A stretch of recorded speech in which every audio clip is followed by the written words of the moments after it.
السلام علیکم پائن. 3 اہم موضوعات. نمبر 1, ایمان مزاری ان کے شوہر کو جو سزائیں ہوئیں. خواجہ سعد رفیق جن کا تعلق حکومتی جماعت سے ہے، نام لیے بغیر انہوں نے ایک بڑی دردناک کہانی لکھی ہے. شیریں مزاری صاحبہ جو ایمان کی والدہ ہیں، ان کو کیوں لگتا ہے کہ ایمان کے خلاف ایک بڑا خطرناک پلان بن چکا ہے، اور جو ان کی ساس ہیں انہوں نے مطیع اللہ جان کو بڑی اہم سٹیٹمنٹ دی ان کی صحت کے حوالے سے. دنیا بھر میں میڈیا نے اس خبر کو کیسے ٹریٹ کیا، ایک موضوع یہ. Number 2, ICC T20 world cup Bharat اور سری لنکا میں ہو رہا ہے. بنگلہ دیش کے بعد اسکاٹ لینڈ اور پھر اب پاکستان فیصلہ کر چکا کہ ہم نے بنگلہ دیش کے ساتھ اظہار یکجہتی کے طور پر بھارت کے ناروا سلوک کے خلاف پاکستان بھی ٹیم نہیں بھیجے گا. حالانکہ ٹیم کا اعلان ہو چکا. محسن نقوی ٹیم سے کیوں مل رہے ہیں اور وزیر اعظم کے اوپر بات ڈالی گئی کہ وہ فیصلہ کریں. میرے پاس خبر ہے اس سلسلے میں کہ پاکستان نے فیصلہ کیا ہے. تیسرا بڑا اہم معاملہ ہے، میں چاہوں گا وہیں سے ویلاگ کا آغاز کروں.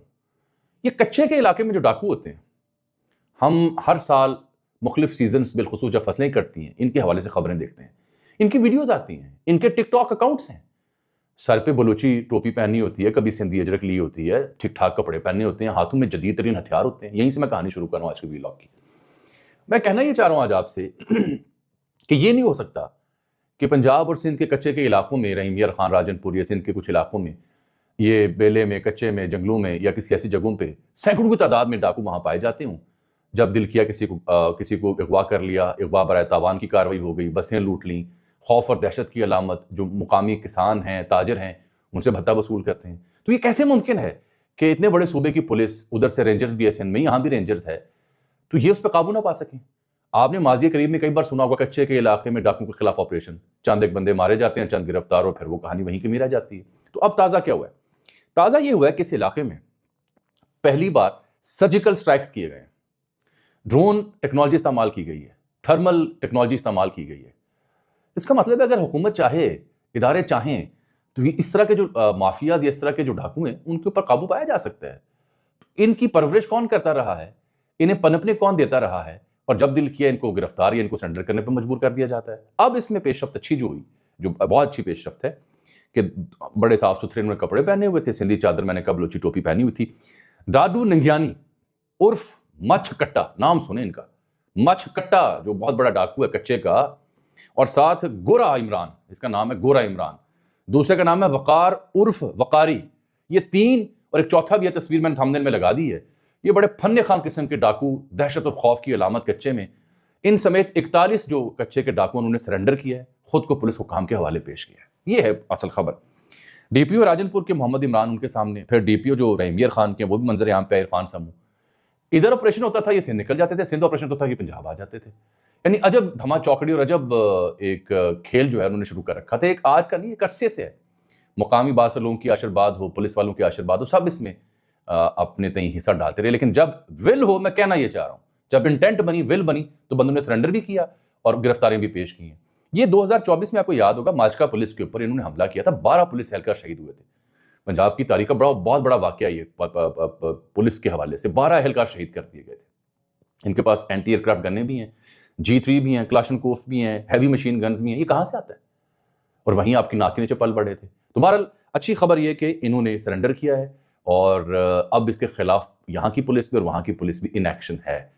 دیکھنا ہوگا کہ تمام کچے کے ڈاکو سرنڈر کرتے ہیں، لڑتے ہیں. لیکن بہرحال علاقے کے لوگ بڑے خوش ہیں کہ ان سے جان چھوٹ رہی ہے. یہ حکومت چاہے نا تو قابو پایا جا سکتا ہے. مسئلہ انٹینٹ کا ہے، جو میں بار بار آپ کی خدمت میں عرض کر رہا ہوں. اچھا، دوسرا ایشو مجھ سے سن لیں جو میں نے بنگلہ دیش کی کہانی آپ سے شیئر کرنی تھی. دیکھیے، مستفیض الرحمان جو لیفٹ آرم پیسر ہیں بنگلہ دیش کے، بڑا اچھا نوجوان فاسٹ بولر ہے. KKR جو شاہ رخ خان کی ٹیم ہے، کولکتہ نائٹ رائڈر، اس کی طرف سے کھیلتا تھا. تو میں 9.5 یا 10 کروڑ پہ انڈین میں اس کی بولی لگی. تو ریسنٹلی جو بھارت اور بنگلہ دیش کے تعلقات ہیں حسینہ واجد کے بعد، وہ آپ کے سامنے ہیں. تو اس کے بعد اس لڑکے کی بولی لگی، KKR میں اس نے کھیلنا تھا، لیکن اچانک پتہ چلا کہ یہ نہیں کھیلے گا، ہم اسے نہیں کھلائیں گے. اس کو رول آؤٹ کر دیا گیا. یہاں سے شروع ہوتی ہے کہانی. بنگلہ دیش کرکٹ بورڈ حسینہ واجد کے جانے کے بعد ان کے تمام ادارے، حکومتیں، تمام سیاستدان، تمام ذمہ دار سیدھا اٹھ کھڑے ہو گئے. بنگلہ دیش کی غلامی کرنے پہ وہ قبول نہیں اپنے آپ کو کر رہے. وہ کہتے ہیں سوری، آپ ہمیں ڈکٹیٹ نہیں کر سکتے. مستفیض کو آپ نے باہر نکالا، ہم ٹیم نہیں بھیجیں گے، کیونکہ تعلقات بھی کشیدہ تھے بنگلہ دیش اور بھارت کے بیچ میں. یہی نہیں بلکہ بنگلہ دیش کے جو سفارتکار ڈھاکہ میں، انہوں نے اپنے اہل خانہ کو بلا لیا کہ ہمیں وہاں خدشہ ہے اور آپ پاکستان کے ساتھ کھڑے ہیں، اس لیے ہم واپس بلا رہے ہیں. ان کے جی اگر آپ نے یہ سمجھنا آپ سمجھ لیں. لیکن بنگلہ دیش نے، جو کبھی حسینہ واجد کے دور میں انڈیا کے لیے ایک سافٹ ٹارگٹ تھا، انڈیا کی ایک دوسری یعنی محبت تھی، ان کے جو اقتصادی دفاعی تعلقات تھے اور پاکستان سے تعلقات نہ ہونے کے برابر تھے. لیکن اب جب سے سسٹم چینج ہوا وہاں پہ بنگلہ دیش کے حکام اٹھ کھڑے ہوئے ہیں۔ مختصر قصہ یہ ہے کہ بنگلہ دیش نے اس رویے کے اوپر کہ ہمارے فاسٹ بالر کو خرید کے ٹیم میں رکھ کے پھر آپ نے نکالا، صرف اس لیے کہ بنگلہ دیش اب وہ سہولیت آپ کو نہیں دیتا جو حسینہ واجد کے دور میں دی جاتی تھی، بنگلہ دیش نے اپنی ٹیم بھیجنے سے انکار کر دیا۔ یہ جو ICC T20 ورلڈ کپ ہو رہا ہے یہ جوائنٹلی ہوسٹڈ ہے by India and Sri Lanka. تو پاکستان کا انڈیا کے ساتھ جو ہے وہ ہائبرڈ ماڈل ہے 3 سال کے لیے کہ اگر پاکستان ہوسٹ کر رہا تو انڈیا پاکستان ہی کھیلے گا، دبئی شبئی کھیلے گا، اسی طرح سے اگر انڈیا کا رہا ہے تو پاکستان شری لنکا یا کسی اور مقام پہ جا کھیلے گا۔ بنگلہ دیش نے سیکیورٹی تھریٹس کی وجہ سے جو ان کے بارے میں ان کے خیالات تھے، ظاہری بات ہے اس وقت انڈین سرکار ہو، انڈین عوام ہو، وہ بنگلہ دیش کے شہریوں کے اوپر، ان کی حکومت کے اوپر، ان کے کھلاڑیوں کے اوپر خاصی برہم ہے کہ اس طرح سے یہ ہماری خدمت خاطر نہیں کرتے، وہ غلامی نہیں کرتے جو شیخ حسینہ واجد کے دور میں کرتے تھے۔ بنگلہ دیش نے کہا ہم ٹیم نہیں بھیجیں گے، ہمیں کوئی اور وینیو دیا جائے جس طرح پاکستان اور بھارت کے بیچ میں معاملہ ہوتا ہے۔ تو بنگلہ دیش نے انکار کر دیا، سیدھا فیصلہ کیا، نظر الاسلام اور دیگر جو ذمہ دار ان کے سپورٹس کے، انہوں نے کہا ہم ٹیم نہیں بھیج سکتے۔ انہوں نے 24 جنوری کو ICC کو لکھا، ICC نے بورڈ آف ایگزیکٹو کا اجلاس بلایا۔ میں نے کل بھی عرض کیا کہ ICC میں بھارتی ہیجمنی ہے، جے شاہ سے لے کے اور جتنے بھارت نواز لوگ ہیں وہاں پہ موجود ہیں، تب کرکٹ بورڈ بھی سارے ان کے تو پھیلی ہیں۔ پاکستان نے کھل کر بنگلہ دیش کی حمایت کی، جو کرک انفو نامی ویب سائٹ نے پوری سٹوری لکھی ہوئی ہے اور بنگلہ دیش نے شکریہ بھی ادا کیا، بہت اچھا کیا پاکستان نے۔ تو یہاں جب بنگلہ دیش نے آنے سے انکار کیا تو ICC نے کہا سوری جی، آپ کی جو تحفظات ہے وہ کافی نہیں ہیں، آپ کو ہم وہ سہولیات نہیں دے سکتے جو بھارت کو ملتی ہیں کہ جہاں دل کر رہے کھیلے، جہاں دل کرے نہیں کھیلنا۔ تو آپ اگر نہیں آئیں گے تو اسکاٹ لینڈ کو بلایا جائے گا، تو اسکاٹ لینڈ کو انہوں نے شامل کر لیا، بنگلہ دیش کو گروپ سے نکال دیا۔ یہ گروپ C بنتا ہے۔ گروپ A میں انڈیا ہے، نمیبیا ہے، نیدرلینڈ ہے، پاکستان اور USA ہے۔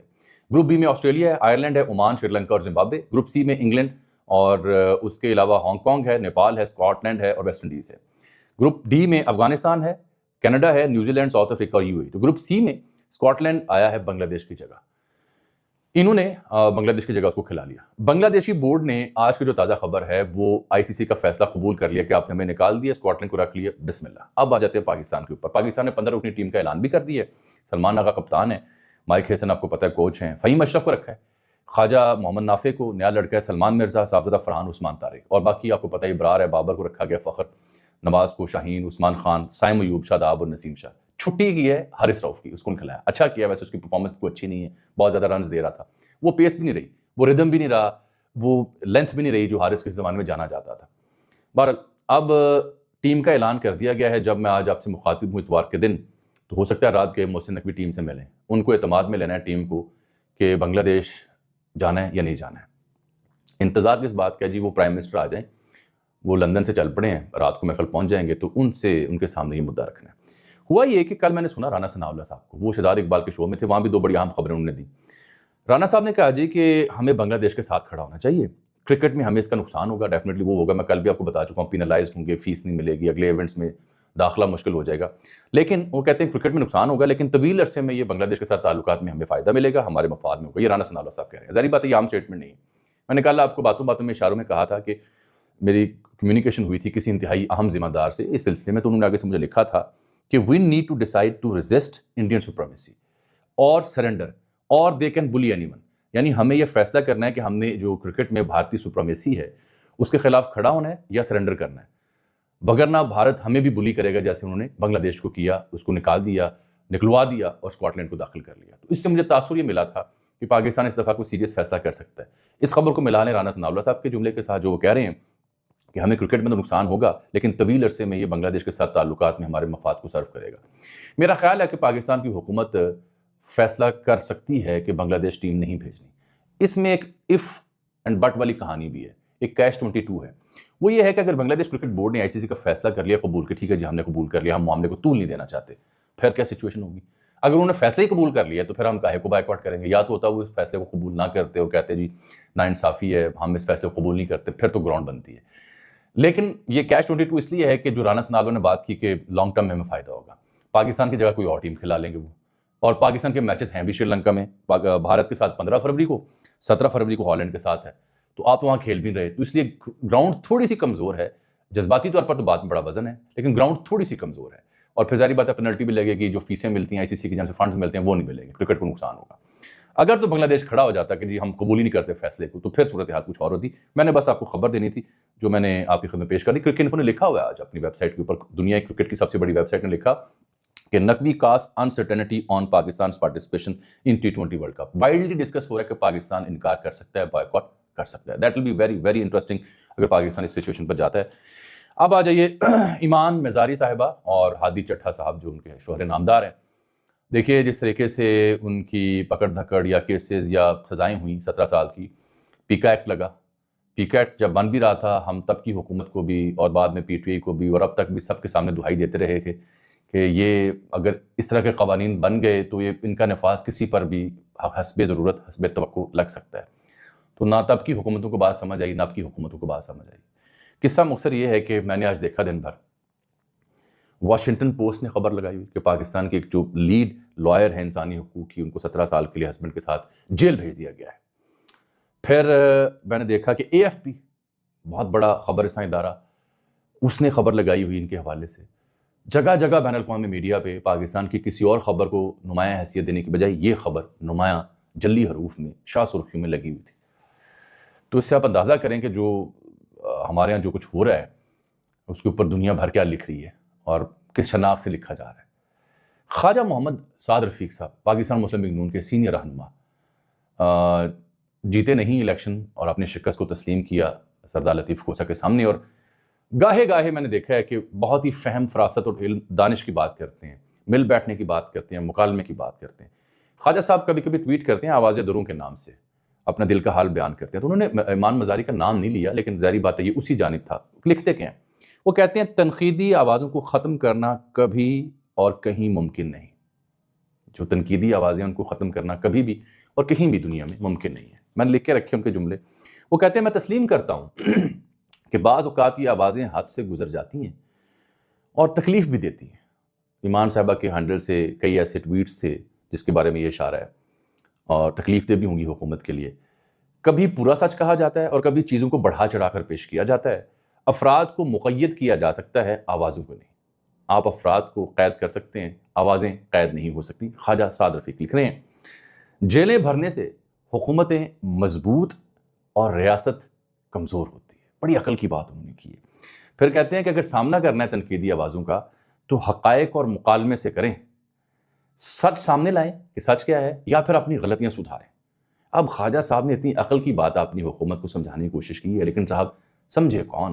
اور یہ بڑا اچھا جملہ ہے کہ تنقیدی آوازیں جو ہوتی ہیں وہ قید نہیں ہو سکتی، لوگ قید کیے جا سکتے ہیں. یہ بھی بڑا اچھا جملہ ہے کہ آپ لوگوں کی پکڑ دھکڑ کر کے حکومتیں تو مضبوط ہوتی ہیں لیکن ریاستیں کمزور ہوتی ہیں اور کہیں بھی تنقیدی آواز کو ختم نہیں کیا جا سکتا، ممکن ہی نہیں ہے. تو یہ بلا شبہ انہوں نے اس واقعے کے اوپر لکھا ہے جو ہوا ہے. مطیع اللہ جان صاحب کے ہاں ان کی جو مدر ان لا ہیں انہوں نے یہ اسٹیٹمنٹ دیا کہ پروبیبلی شی از ایکسپیکٹنگ، امید سے ہیں تو ان کو خدشات ہیں ان کی صحت کے حوالے سے. شیریں مزاری صاحبہ نے ایک جگہ میں خیر نادر بلوچ کو کہا ہوا ہے کہ مجھے شک ہے کہ یہ اسے کہیں مار نہ دیں. تو یہ جو ان کے اہل خانہ کو شکوک و شبہات ہیں ایٹ لیسٹ یہ دور کرنے چاہیے. ان کی زبان و بیان میں جو تلخی ہے، جو رنج و شکوہ ہے، جو حد سے تجاوز کیا کئی موقعوں پر انہوں نے، اس کا طریقہ جو ہے وہ بھی مل بیٹھنے سے تھا. جو خواجہ سعد رفیق نے جملے رکھے ہوئے ہیں اور مکالمے اور پورے سچ میں ہیں، یا تو ان کو بتایا جائے کہ آپ جو کہہ رہی ہیں وہ غلط ہے، دلیل سے ثابت کیا جائے، سمجھایا جائے، انگیج کیا جائے. کیونکہ یہ جو بھی ہوا اس کے اوپر میں نے پہلے مثال دی کہ واشنگٹن پوسٹ نے کیا لکھا ہے، اے ایف پی نے کیا لکھا ہے، پھر میں نے بتایا خواجہ سعد رفیق نے کیا لکھا ہے. کسی اور کی کیا بات کرنی ہے؟ خواجہ سعد رفیق کے جو ٹویٹ ہے اسے پڑھ لیں، سمجھ لیں اسے. میں ظاہری بات ہے کسی نے اگر کوئی تجاوز کیا ہو تو اس کے حق میں دلیل تو نہیں دی جا سکتی، لیکن خواجہ صاحب کی بات میں وزن بہت زیادہ ہے. بہرکیف جو شیریں مزاری صاحبہ کو لگا کہ شاید ان کو ختم کر دیا جائے گا، مار دیا جائے گا، یہ ایک والدہ کو خدشات تو ہو سکتے ہیں، ظاہری بات ہے جس کی اولاد ہے، لیکن اللہ نہ کرے ایسا کچھ ہو اور شاید ایسا کرنا مشکل بھی ہوگا، ممکن نہیں ہوگا. یہ بہت خطرناک صورتحال ہوگی. مجھے آج کے لیے آپ اجازت دیجیے، آپ سے ملاقات ہوگی اگلے ولاگ میں. تب تک کے لیے اللہ حافظ.